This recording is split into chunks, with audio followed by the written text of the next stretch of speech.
Saya tidak pakai Assalamualaikum karena Assalamualaikum itu diperjanjikan antar orang yang belum berdamai.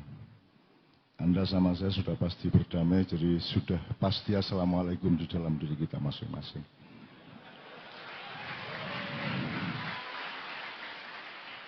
Kalau saya bilang Assalamualaikum, sebenarnya ada kandungan kecurigaan bahwa Anda tidak berdamai sama saya.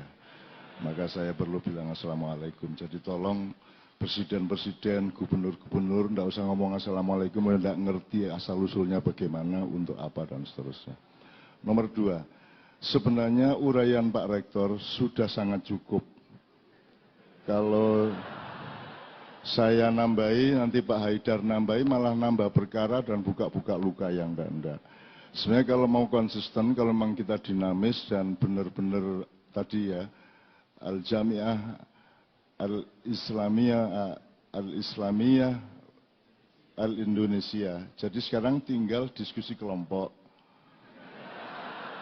Terus nanti jam 11, setengah 12 pleno lagi kan begitu. Bahannya adalah masing-masing bisa memutar kembali video dari Pak Rektor tadi. Itulah gunanya rektor, karena dia secara akademis dan dengan ekspertasi, pengalaman dan apapun, dia lebih unggul dari semua yang di sini, sehingga kalau sudah kebune ngomong ditambah gudel tambah ngerusak. Jadi sudahlah, sebenarnya cukup Pak Rektor tadi. Cuman saya andaikan ada diskusi kelompok, nanti saya titip pertanyaan. Nah, 20 menit ini tolong saya dikontrol, karena saya kalau tidak dikontrol nanti saya mau jadi presiden terus. Jadi saya enggak. Oke. Yang pertama, jadi beliau tadi mengatakan gini, saya titip pertanyaan. Jadi saya akan kasih pertanyaan, bukan saya kasih jawaban.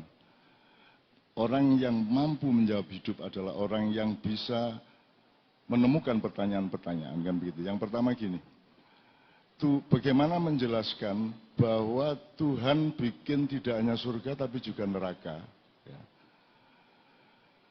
Itu adalah konsep perdamaian. Tuhan berdamai enggak sama penghuni neraka? Kalau konsepnya Tuhan itu bukan perdamaian, mosok Tuhan enggak berdamai. Tuhan kan yang bikin Islam. Islam itu artinya proses pendamaian. Aslama yuslimu atau salama yusalimu. Ya. Itu proses pendamaian.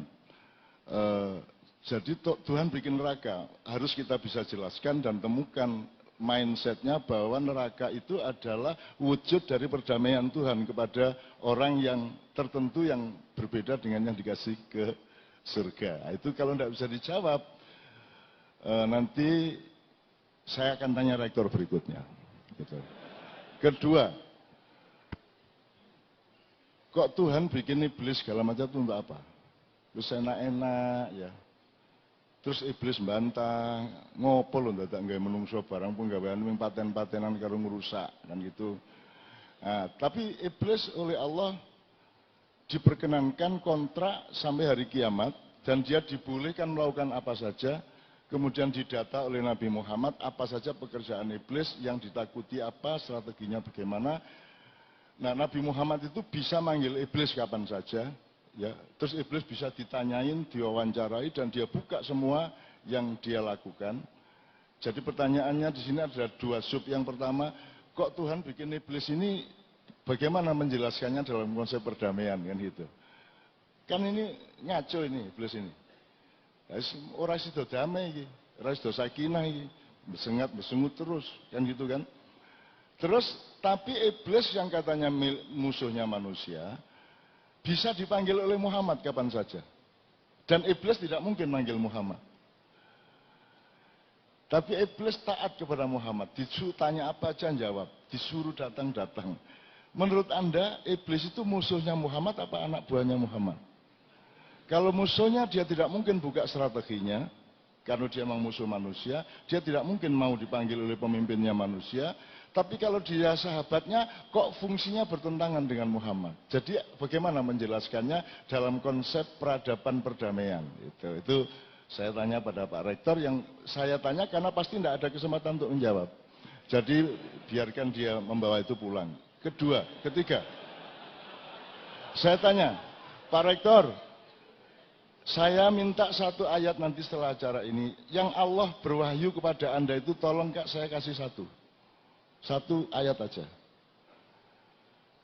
Ada enggak yang Anda bisa menunjukkan bahwa Allah berwahyu kepada Anda, terus Anda sampaikan ke saya dikasih tahu bahwa Anda dapat wahyu. Ada enggak di antara Anda? Angkat tangan. Ada enggak yang dapat wahyu dari Allah? Oh, jadi wahyu terakhir Muhammad, atau gimana?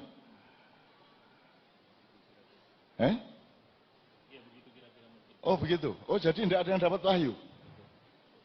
Oh gimana ini Anda ini? Oh jadi Anda tidak pernah ada kontak langsung sama Allah. Tidak ada yang dapat wahyu. Itu baca di Al-Quran. Ya ayuhan nas, kamu manusia bukan? Wahai manusia loh, kowe atau kowe?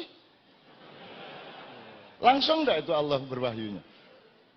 Kenapa kamu serahkan ke majelis tarjih, majelis tanwir, basul masail, ulama-ulama? Wong kamu punya kontak langsung sama Allah dan Allah menyebut dirimu, ya ayuhan nas, ya ayuhalladzina amanu, kan itu kamu. Wah, saya radikal. Kenapa saya radikal? Saya radikal karena saya menyesuaikan diri dengan tempat yang saya datangi. Sejak saya datang, kok potensi radikalismenya tinggi di UI ini. Loh, bayangin kiroahnya aja radikal. Kan yang namanya nyanyi mas, lagu estetik kan ada evolusi, ada gradasi. A'udzubillahi minasyaitonirrajim, itu ya. Bismillahirrahmanirrahim. Pelan-pelan. Alif lam mim. Terus naik dikit. Dzalikal kitabu la raiba fihi hudal lil muttaqin. Naik dikit lagi. Alladzina yu'minuna bil ghaib. Iki gak. Alhamdulillah misalnya. Bismillah. Aduh mati aku.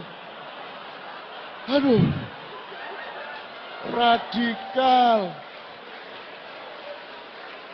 Kiroahnya aja radikal. Mas, Allah aja yang bisa bikin alam semesta cespleng, ndak pakai tahap. Allah aja bertahap. Dia ngakunya 6 hari, padahal juga ndak 6 hari sebenarnya. Allah kun fayakun jadi udah. Itu aja Allah kompromi supaya mengajari kita hidup dalam evolusi dan ritme yang tertata. Makanya Allah bikin 6 hari. Ini makanya kalau qiraah itu bertahap. Ya, Anda tadi jiwanya jiwa sprint, strategi hidupmu strategi hidup sprint. Belum wes wet gitu kan.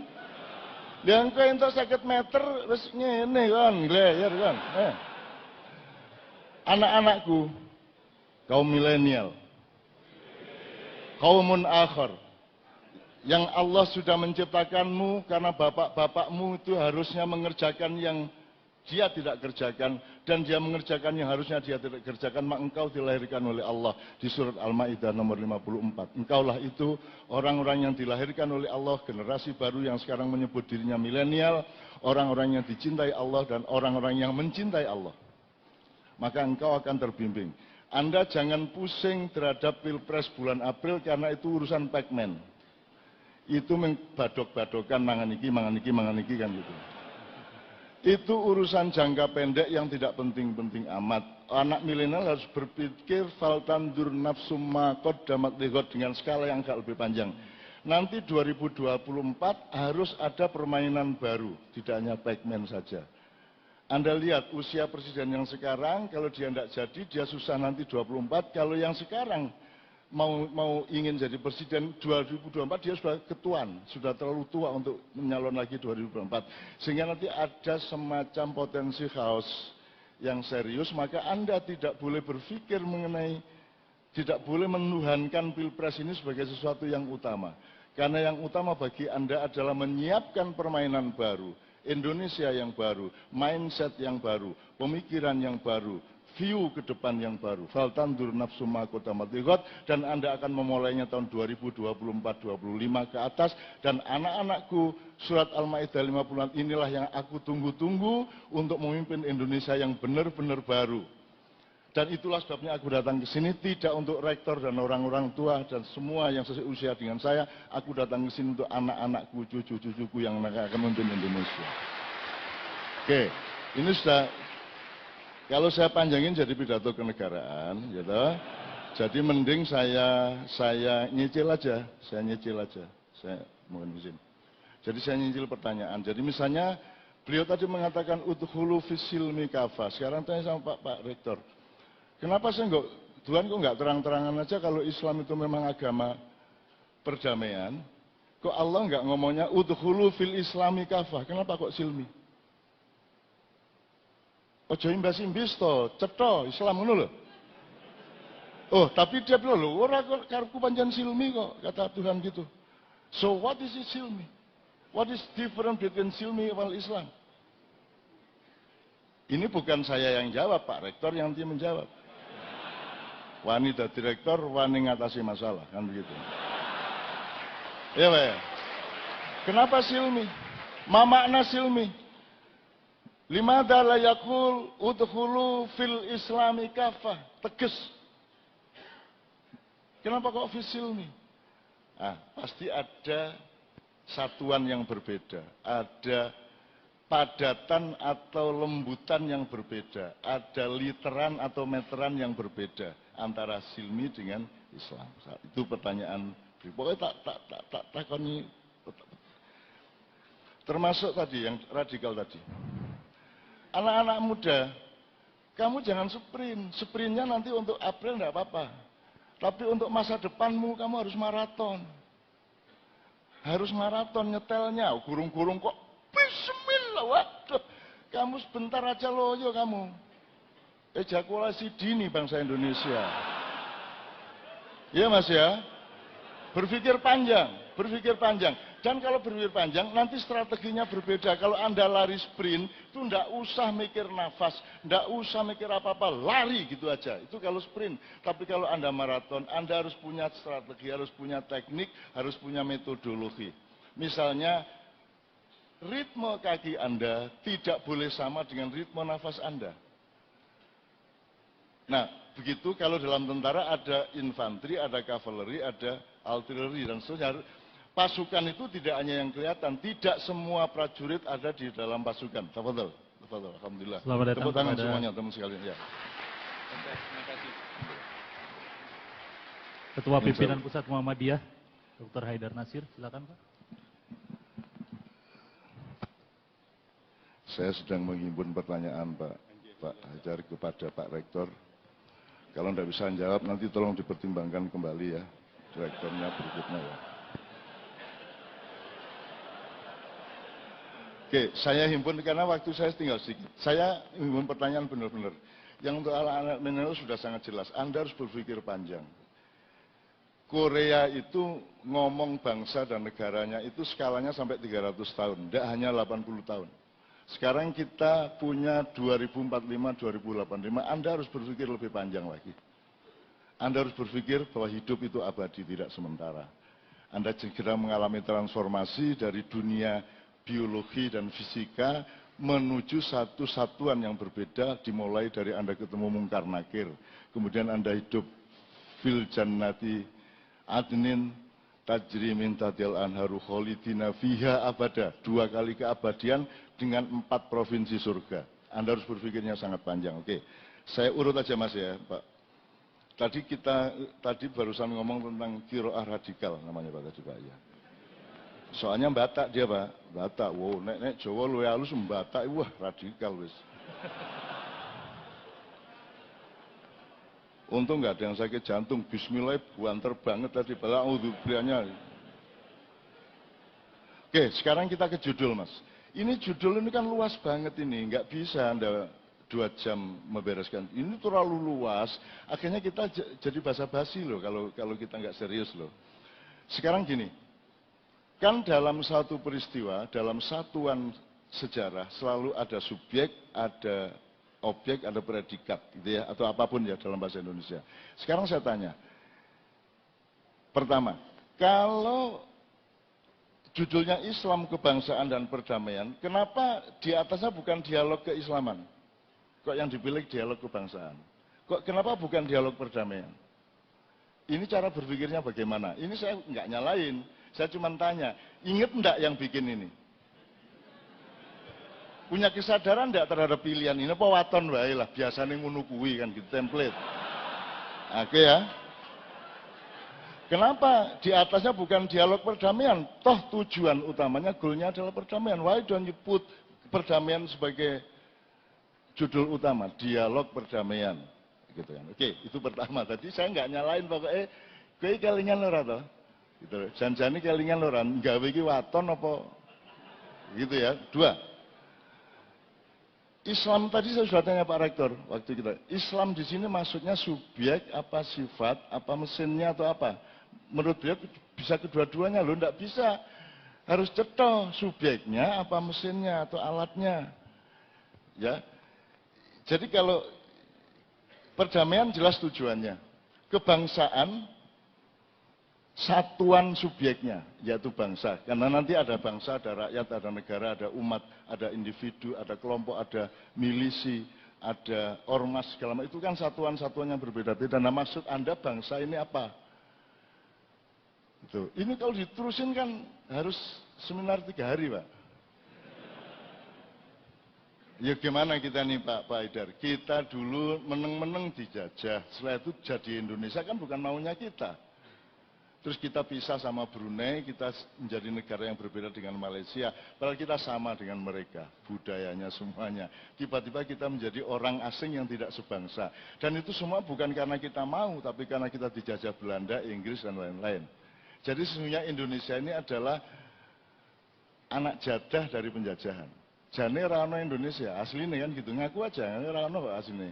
Yang ada Mataram, gitu ya,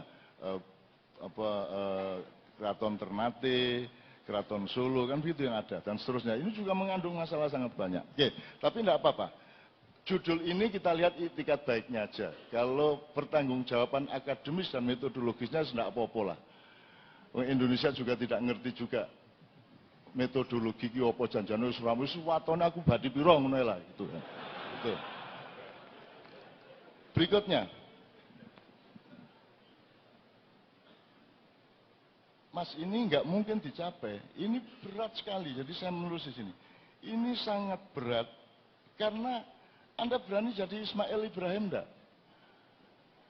Kalau Anda tidak berani jerbasuki, tidak berani mawabaya, Anda tidak bisa jerbasuki. Karena kalau Anda benar-benar mau perdamaian di dalam bangsa Indonesia maupun bangsa Indonesia dengan dunia, secara Islam, Anda harus menyembelih yang terpenting yang Anda jalani sekarang.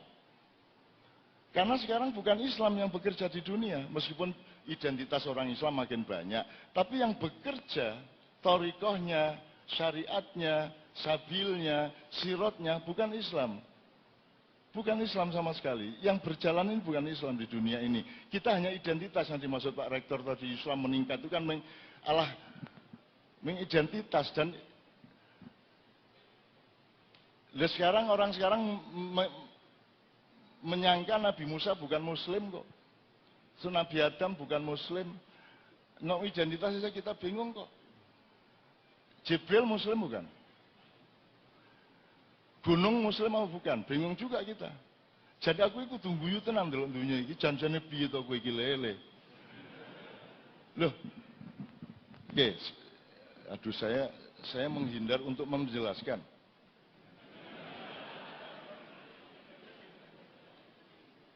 Janun maaf 3 menit lagi Janun. 3 menit? Oke. Gini. Bisa gini. Anda ngomong, sekarang di Quran itu ada metodologi, ada outline yang Allah ngasih jalan. Jalannya itu ada 4. 1 sabilillah, 2 syariatullah, 3 thariqatullah, 4 sirat al-mustaqim. What is the difference between these 4? Kowe nek sabilillah kuwi anu Pak, itu sekarang yang punya TKI di Korea. Gue yang visa orang ini orang duwe lah kok piye iso lah visa bililah kan itu. Nah, itu namanya sabilillah. Visa bililah gitu. Nah, teman-teman sekalian, Pak Rektor suatu hari harus menjelaskan kenapa kalau pas urusan ini sabil yang dipakai, kenapa pas urusan ini syariat. Ente bener, di Jakarta sekarang orang ngomong syar'i itu bener kok. Tidak mungkin syariat itu dipakai oleh manusia dan dari manusia. Syariat itu milik Allah. Dia dasar hukum semua kehidupan. Kalau sudah diterjemahkan manusia, ditafsirkan, diijtihadi, diinterpretasi, itu namanya fikih. Jadi jilbabmu itu bukan jilbab syar'i, itu jilbab fikhi namanya. Langnya ini orang ngerti. Tidak ada bang syariat, bang fikih. Lah orang ngerti bedane pari karo sego piye? Kuwi sego, kuwi gethuk, kuwi bubur, kuwi lontong, kuwi lepet, dudu pari. Parine kuwi syariat, kalau yang Anda bikin itu lontong. Jadi tidak ada bang syariat. Jadi kita tuh mengawur sejak awal, jadi jangan bermimpi ini tercapai. Satu-satunya ini menjadi tercapai adalah kalau Allah merahmatimu. Makanya sekarang urusannya tidak usah intelektual. Yang paling penting gini, Mas moderator. Bagaimana Anda mau berdamai di tengah globalisasi? Wong asas globalisasi itu asas ekspektasi, asas kompetensi. Orang yang hebat itu yang pinter. Dalam Islam tidak ada asas kompetensi, tidak ada asas ekspektasi. Dalam Islam yang ada asas manfaat. Dan kita menjalani tidak ada asas manfaat. Banyak orang expert tidak manfaat, banyak orang kompeten tidak manfaat. Nah Islam makanya tidak ngomong tafsir, tapi ngomong tadabbur. Terserah kamu pinter tidak pinter, asal outputmu setelah kamu bersentuhan dengan Al-Quran, baik bagi orang lain, baik bagi sesama. Itu namanya tadabbur. Tapi yang berlaku di Islam tafsir. Tafsir itu kan pinter-pinteran, ampuh-ampuhan, jago-jagoan. Dan Al-Quran tidak pernah ada satu ayat yang menyuruh tafsir kepada manusia dari Allah. Yang ada adalah afala yatadabbarun Al-Quran. Yang ada adalah tadabbur. Jadi banyak masalah, Mas. Jadi sebenarnya saya kembali ke ide awal, sudahlah yang diomongkan Pak Rektor sudah cukup. Saya sama beliau tak menyaksikan aja. Gitu loh. Nah, daripada saya nambahi masalah begini. Terakhir sekali. Anda ini sedang menjalani renaissance. Dan renaissance itu adalah kebangkitan akal sehat. Terus mereka menyebut itu pencerahan dasmu itu penyempitan. Itu manusia utuh dijadikan manusia intelektual tok. Sehingga yang hebat adalah yang pinter. Pinter kemudian tujuannya karena keduniaan, akhirnya ada 5. Pinter supaya berkuasa, berkuasa supaya kaya. Kamu kuat supaya ikut berkuasa, berkuasa supaya kaya. Kamu pinter. Jadi Tuhan kita kaya. Baik ini tidak ada tempatnya. Manfaat, kebaikan tidak ada tempat. Jadi Anda tidak bisa menjalankan ini kecuali Anda berkorban menyembelih Ismailmu.